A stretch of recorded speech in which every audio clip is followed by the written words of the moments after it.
আজ মহাশিবরাত্রি, তাই সকাল সকাল উঠে ঠাকুরের সমস্ত কিছু বস্ত্র চেঞ্জ করে ঠাকুরটাকে গুছিয়ে নিয়েছিলাম। যাই হোক, একটু পরেই দেখতে পারবে। একটু কমেন্টে জানিও যে ঠাকুরটাকে সাজানো কেমন হয়েছে। আচ্ছা, তোমাদেরকে একটা কথা বলি, আজ কিন্তু তোমাদেরকে আমি আমার দুটো তিনটে খুদে খুদে বন্ধু বান্ধবের সঙ্গে দেখা করাবো। খুদে খুদে বন্ধু বান্ধবের ভিডিও আসার আগে প্রথমে ঠাকুরগুলোকে কেমন সাজিয়েছি সেটা অবশ্যই কিন্তু বলো।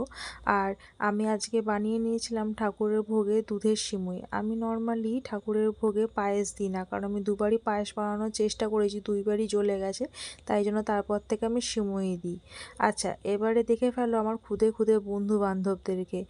তোমরা ভাববে যে খুদে খুদে বন্ধু, এদেরকে আমি বললাম কেন? কারণ আমি আমার জীবনে যতটুকু দেখেছি, কোনো মানুষকে ভালোবাসার থেকে এদেরকে ভালোবাসা অনেক ভালো।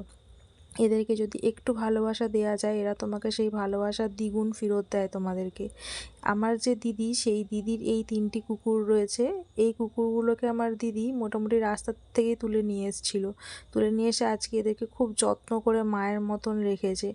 তোমরা এবং আমিও ঠাকুরের কাছে প্রার্থনা করি যেন এরা খুব সুস্থভাবে ভালোভাবে থাকে।